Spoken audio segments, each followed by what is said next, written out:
Selamat berjumpa kembali pada topik lanjutan terkait dengan kuliah kita, kuliah moral dasar. Hari ini kita akan bicara soal hubungan antara kebebasan dan juga yang namanya tanggung jawab. Nah, pada bagian pertama ini kita akan bicara soal kebebasan sebagai sebuah prasyarat yang namanya moralitas. Jadi nanti di akhir pertemuan kita berharap teman-teman bisa menyimpulkan apa sebetulnya hubungan antara kebebasan dan juga yang namanya tanggung jawab. Itu di mana hubungannya, korelasinya apa, dan apa implikasinya bagi hidup kita. Nah, pada bagian pertama kita akan bicara soal bahwa kewajiban moral itu mengandaikan yang namanya kebebasan. Kewajiban moral mengandaikan kebebasan. Jadi begini, hanya kalau orang punya kebebasan, manusia dapat menjadi pribadi yang dikenai kewajiban moral. Orang yang tidak bebas itu tidak bisa dikenai kewajiban moral. Nah, kebebasan itu bukan sekedar kondisi di mana saya tidak dipaksa orang lain, bebas dari. Tapi lebih daripada itu, kebebasan di mana manusia mampu menentukan dirinya sendiri. Nah, saya mau mengambil contoh pengalaman orang-orang yang di penjara. Pertanyaannya adalah, apakah orang-orang yang di penjara itu tidak bebas? Atau apakah orang-orang yang di penjara itu orang yang bebas?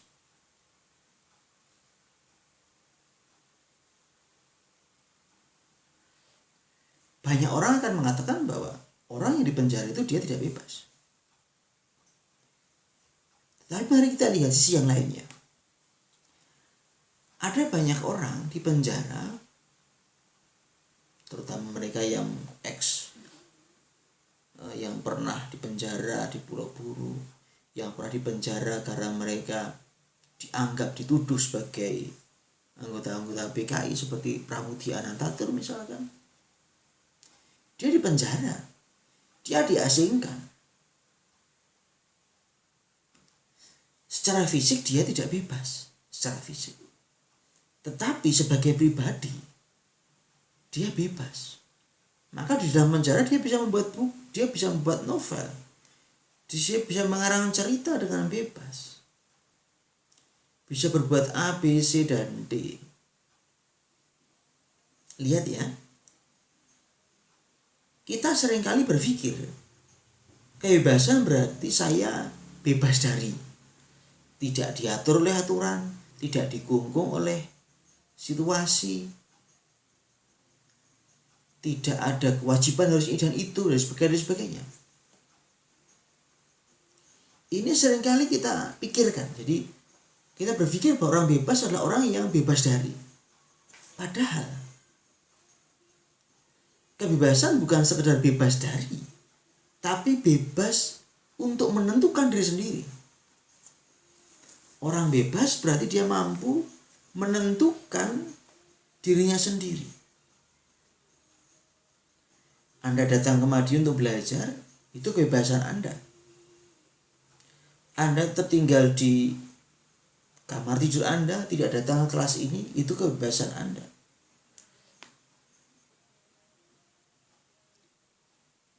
Ketika orang di penjara seperti tadi Pramudia Anantatur tadi, dia diasingkan di Pulau Buru, tapi dia bisa membuat buku. Dalam mengasingkannya Soekarno banyak berdiskusi dengan pemuda-pemuda. Ini bukan bebas dari, tapi bebas menentukan diri sendiri. Nah, kebebasan itu mencakup dua hal. Apa itu? Yaitu kebebasan eksistensial dan kebebasan sosial. Jadi ada kebebasan eksistensial, ada kebebasan sosial. Nah, kita akan bicara apa itu kebebasan eksistensial, apa itu kebebasan sosial. Nah, Anda tentu harus ingat kata existence. Existence itu soal keberadaan. Exist, ada, mengada. Maka kebebasan eksistensial adalah kebebasan di mana manusia mampu menentukan diri sendiri. Bukan bebas dari, tetapi bebas untuk. Oke, saya terbatas di ruangan ini, tetapi pikiran saya bisa luas. Oke, kita terbatas oleh pandemi, kita tidak bisa berbuat A, B, C, dan D. Tetapi karena pikiran kita yang bersifat transendental, kita bisa berpikir banyak hal. Kita bisa melakukan banyak hal. Inilah yang disebut sebagai kebebasan eksistensial. Bebas untuk menentukan diri sendiri. Bukan sekedar bebas dari. Nah, yang kedua adalah kebebasan jasmani dan rohani. Jasmani itu badan, rohani itu psike, jiwa, akal budi, psikologi, emosi, dan sebagainya. Kalau kita punya kebebasan fisik, maka kita dapat menentukan apa yang dapat kita lakukan secara fisik. Kalau misalkan Anda dibelenggu di penjara, dibelenggu tangan Anda, maka tangan Anda tidak bisa berbuat apa-apa. Maka bebas secara fisik berarti dapat menentukan apa yang mau dilakukan secara fisik. Nah, kebebasan fisik ini dasarnya adalah kebebasan rohani. Ini.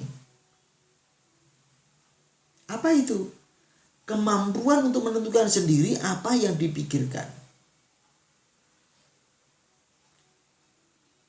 Kalau Anda ada di ruangan, Anda di kamar, secara fisik Anda terbatas. Di mana? Anda di ruangan itu. Tetapi karena Anda memiliki kebebasan rohaniah, meskipun Anda di Madiun, di rumah bina, di asrama dan sebagainya, tapi Anda memiliki kemampuan untuk berpikir tentang rumah Anda, berpikir tentang orang tua Anda, membayangkan ada bersama dengan mereka, berbuat sesuatu demi mereka meskipun dari tempat kejauhan, misalkan. Ya, inilah yang namanya kebebasan rohani. Kebebasan yang mendasari mendasari kebebasan jasmani. Nah, sumbernya dari mana? Kebebasan rohani tadi sumbernya dari apa? Akal budi manusia. Kok bisa? Karena akal budi manusia itu mampu berpikir transenden. Dia mampu lepas dari kenyataan real saat ini dan berpikir tentang yang lain, di tempat yang lain, dalam suasana yang lain, di waktu yang lain juga. Jadi kebebasan rohani bersumber dari akal budi manusia. Nah, rasio ya, akal budi, rasio.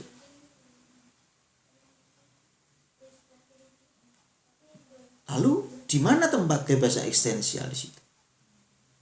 Kebebasan eksistensial, eksis, keberadaannya sebagai manusia, berarti kebebasan itu menampakkan bahwa manusia itu makhluk yang menentukan dirinya sendiri.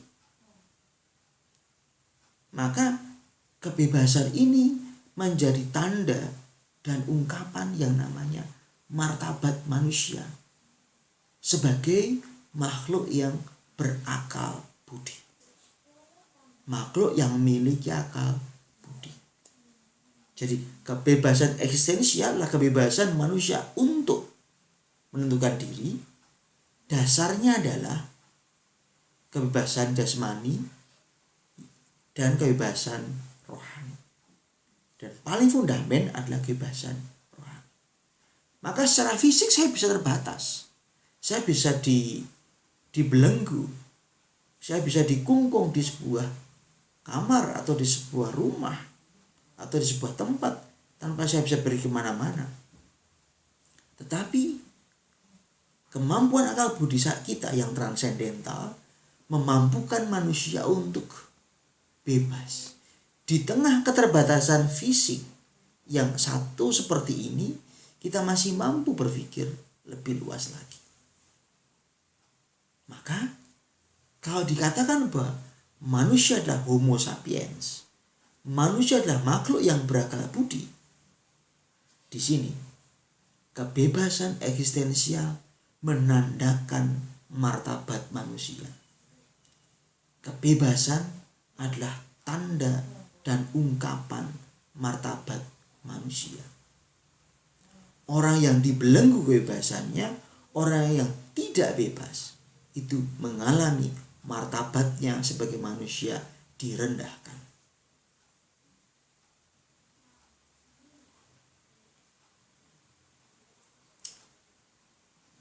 Apa itu kebebasan sosial? Tentu saya orang bebas. Anda semua juga orang yang bebas. Secara eksistensial saya pribadi yang bebas. Nah, problemnya adalah begini. Anda bebas, saya bebas. So apa? Saya mau bunuh Anda bebas dong, kan saya bebas. Anda mau mencelakai orang lain bebas dong, kan saya bebas. Seandainya semua kebebasan ini dieksiskan, diwujudkan, apa yang terjadi? Tabrakan-tabrakan kepentingan. Saya kan bebas. Saya mau pakai jalan raya di sebelah kanan dong. Saya bebas. Kalau lampunya merah ya saya jalan terus. Bebas. Tapi apa yang akan terjadi? Kalau di jalan raya misalkan semua orang mau pakai jalan sesuai dengan kehendaknya karena dia merasa bahwa dia bebas, ya tabrakan, kecelakaan. Orang tidak akan bisa menggunakan jalan dengan baik. Maka kebebasan eksistensial itu pasti saling berbenturan. Nah, supaya kebebasan eksistensial itu justru bisa berjalan dengan baik, bisa terwujud dengan baik, diperlukan yang namanya pembatasan. Pembatasan. Kalau di jalan raya, Anda bebas menggunakan jalan raya, tetapi harus lewat sebelah kiri. Ada ruang lingkupnya, ada batasannya sebelah kiri itu. Tapi Anda bebas. Maka kebebasan sosial adalah ruang lingkup di mana manusia mampu mengaktualkan, mewujudkan kebebasan eksistensialnya. Tentu tadi dalam batasan sosial tadi.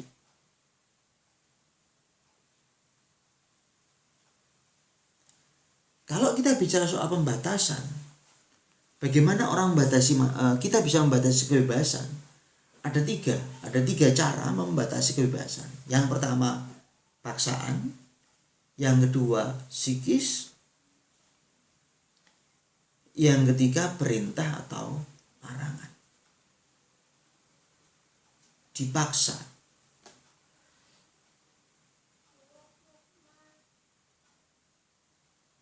Ini agak lumayan, dipaksa.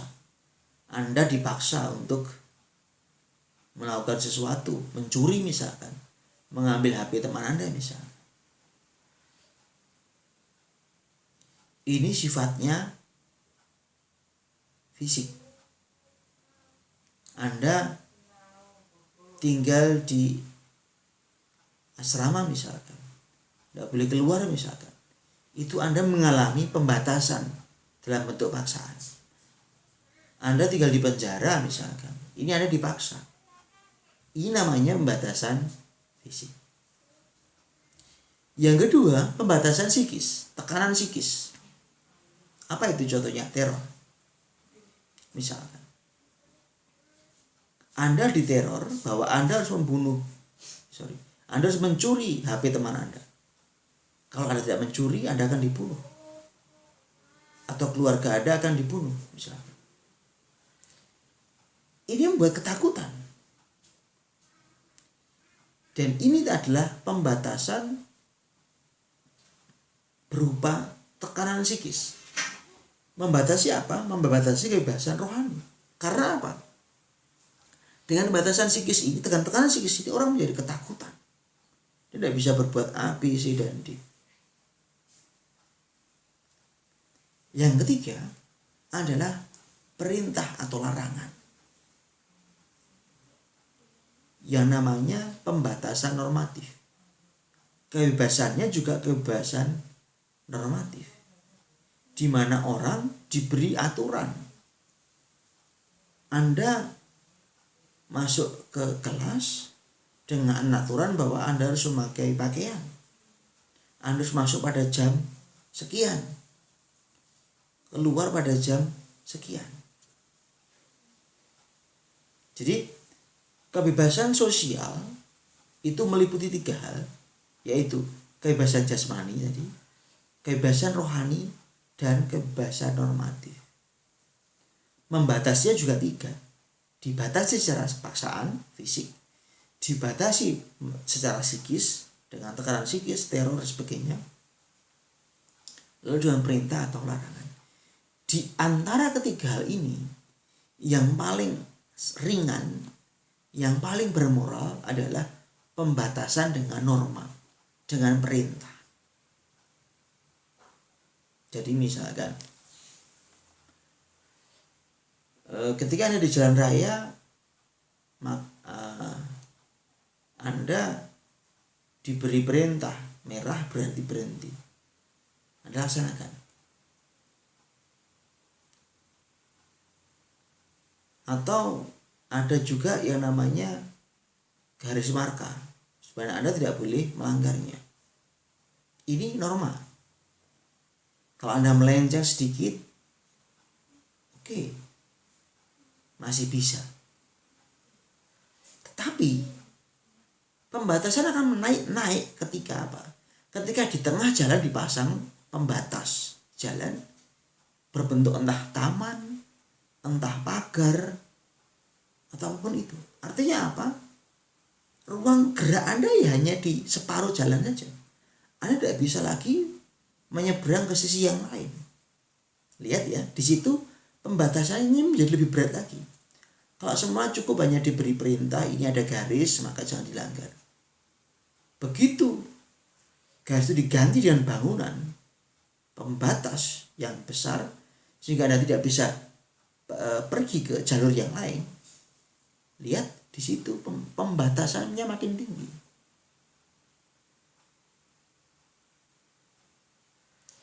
Nah, yang paling tidak bermoral kalau kita membatasi kebebasan orang lain secara psikis dengan memberikan tekanan-tekanan psikis seperti teror, ancaman.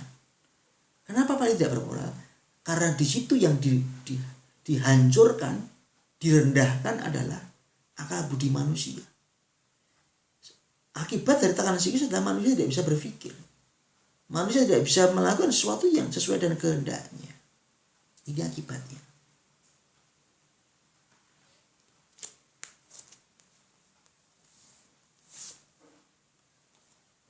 Apa yang bisa kita simpulkan sampai di sini? Yang pertama, akar dari kebebasan adalah kemampuan manusia untuk menentukan dirinya sendiri. Inilah yang disebut sebagai kebebasan eksistensial. Kebebasan eksistensial ini akarnya adalah kebebasan rohani, yaitu akal budi manusia. Yang kedua, kebebasan eksistensial terungkap dalam tindakan yang berakar dalam kebebasan batin. Akarnya kebebasan rohaniah, tapi terwujud dalam dimensi lahiriah, yaitu kebebasan jasmani. Yang ketiga, kebebasan eksistensial tadi hanya akan terwujud sungguh-sungguh jika manusia tidak dihalang-halangi, baik oleh kebebasan jasmani, rohani, ataupun normatif, berupa paksaan, tekanan, kewajiban, atau larangan.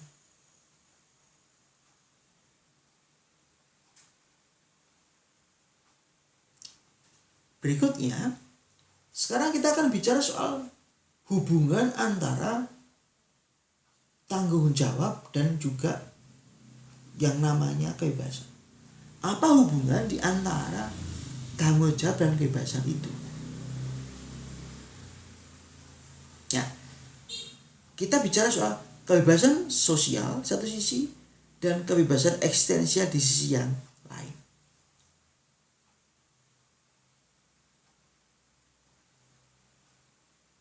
Seperti sudah saya jelaskan tadi, kebebasan sosial adalah ruang gerak bagi kebebasan eksistensial. Jadi tanpa ada kebebasan eksistensial sosial, kebebasan eksistensial kita bisa hancur. Kenapa? Tadi seperti saya katakan, karena saya bebas, saya ini bebas, maka terserah saya dong, saya mau bunuh kamu kayak, saya mau mencelakai kamu dan sebagainya. Kalau setiap orang berpikir seperti itu terhadap orang lain, apa yang terjadi? Ya orang akan mati. Nggak bisa ngapa-ngapain lagi karena dihancurkan oleh orang lain. Yang menghancurkan orang lain karena dia merasa dirinya bebas. Jadi kebebasan sosial itu penting karena dia menjadi ruang lingkup bagi terjadinya kebebasan eksistensial. Harus sekali lagi diingat. Kebebasan eksistensial bertanya soal bebas untuk. Sementara kebebasan sosial bicara soal bebas dari apa. Ini harus diingat. Supaya Anda mengerti hubungan antara kebebasan eksistensial dan kebebasan sosial. Berikutnya, sejauh mana sebuah pembatasan kebebasan sosial itu dibenarkan? Nah, yang jelas kebebasan sosial kita itu terbatas. Kenapa? Karena kita ketemu orang lain. Karena kita bersama-sama dengan orang-orang yang lainnya. Karena manusia adalah makhluk sosial. Maka kita perlu melihat beberapa alasan mengapa pembatasan kebebasan sosial itu sesuatu yang legitim. Yang pertama harus kita katakan bahwa saya bebas. Ya, saya bebas. Tetapi kebebasan saya tidak boleh membuat kebebasan orang lain menjadi hilang. Seperti saya katakan, karena saya bebas dalam membunuh kamu. Tidak boleh. Karena kebebasan itu lalu menghancurkan kebebasan orang lain. Nah, yang kedua, masyarakat punya hak membatasi kewenangan saya. Demi apa? Demi kepentingan bersama. Caranya dengan membuat larangan ataupun juga dengan memberikan kewajiban. Maka kita harus ingat sekali lagi bahwa dalam kebebasan sosial manusia boleh dan bahkan harus dibatasi. Tetapi pembatasan-pembatasan itu harus dibuat dengan terus terang dan juga dapat dipertanggungjawabkan. Hanya kalau itu terjadi, maka kita bisa mengalami kebebasan yang baik.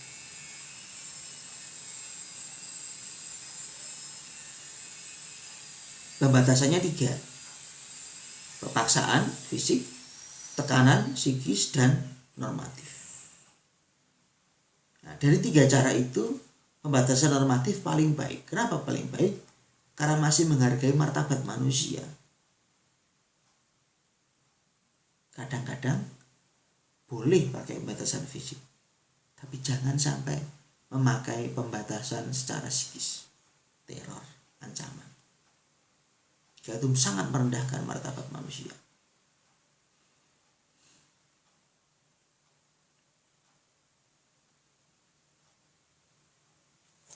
Sekarang kita akan bicara soal kebebasan eksistensial dan tanggung jawab.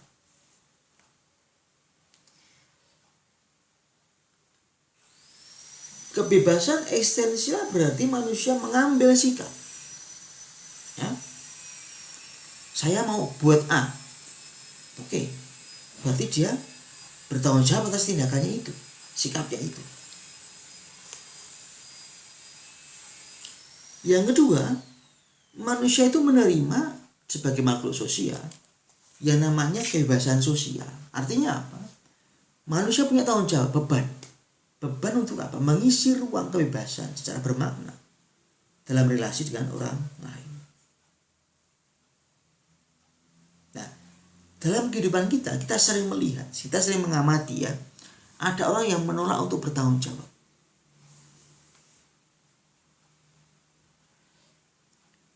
Ini yang bisa kita katakan.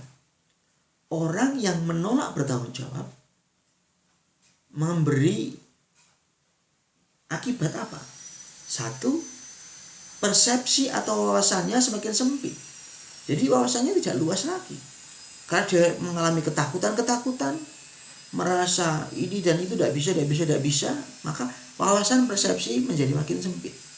Yang kedua, justru dia semakin lemah dan semakin tidak bebas lagi untuk menentukan diri sendiri.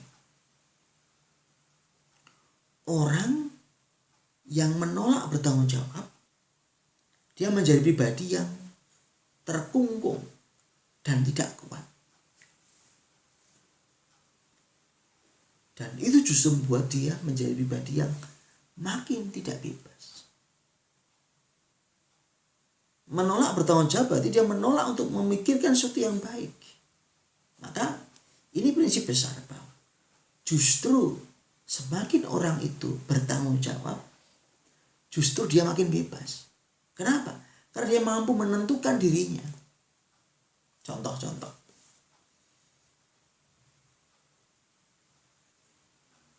Anda punya saudara. Adik misalkan. Anda sebagai kakak lebih pintar karena mengetahui sesuatu pelajaran yang lebih dulu daripada adik Anda. Adik Anda tidak bisa mengerjakan tugas-tugasnya. Anda tahu.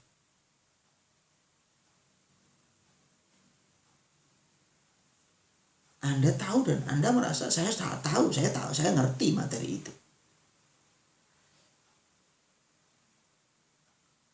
Di situ Anda akan terdorong untuk membantu dia menjelaskan.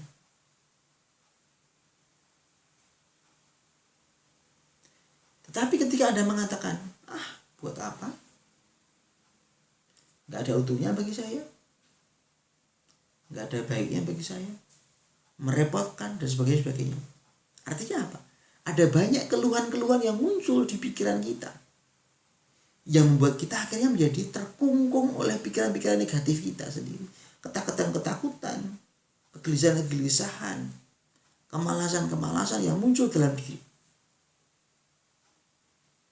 Maka ketika Anda menolak bertanggung jawab, sementara Anda mengerti sesuatu yang lebih baik, berarti dia menjadi pribadi yang tidak bebas. Maka ini kalimat yang penting. Semakin orang bertanggung jawab, semakin dia menjadi pribadi yang bebas.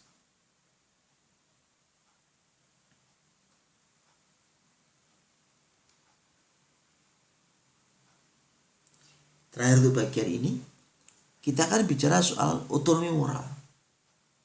Immanuel Kant. Immanuel Kant bicara soal otonomi moral. Dia membedakan antara sikap moral yang otonom dan yang namanya heteronom. Apa itu otonom? Apa itu heteronom? Heteronom, hetero, berarti orang melaksanakan dan memenuhi kewajiban. Bukan karena sadar, tapi karena tertekan, takut berdosa, takut dikutuk Tuhan. Nah, di sini orang menjadi tidak otentik. Orang direndahkan martabatnya sebagai manusia.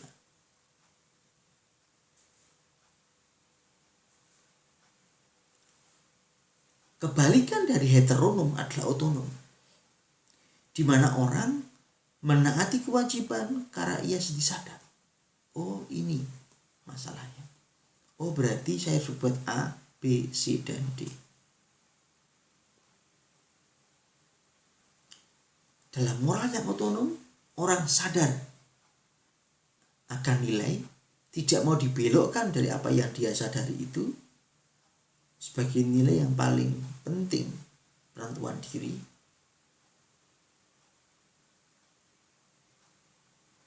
Untuk meningkatkan nilainya sendiri.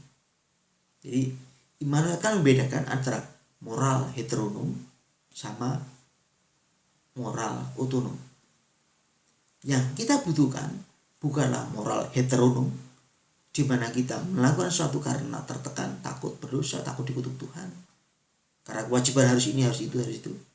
Tapi yang kita butuhkan sekarang adalah bagaimana dikembangkan yang namanya moral otonom, di mana manusia menentukan dirinya sendiri. Sebagai pertanyaan penutup, kita perlu berpikir, melihat selama ini apakah saya sudah menjadi pribadi yang bebas. Artinya apa?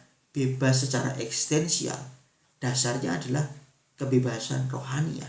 Apa itu? Akal budi saya. Di mana saya sebagai manusia bisa menentukan dirinya sendiri. Tentu butuh kekuatan, pemikiran dan sebagainya. Dasar fondasi dari kebebasan eksistensial dan kebebasan rohani. Akan tetapi kebebasan eksistensial tidak boleh diaplikasikan secara mutlak. Maka dibutuhkan yang namanya kebebasan sosial yang menjadi ruang lingkup bagi terjadinya kebebasan eksistensial.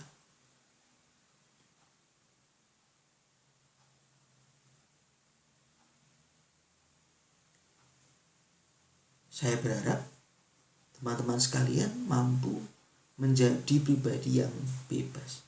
Bukan bebas dari, tapi bebas untuk menentukan diri sendiri. Karena meskipun Anda terbatas gara-gara pandemi ini, terbatas karena harus stay di sini di situ, tetapi ingat, sebetulnya Anda memiliki ruang yang lebih luas lagi,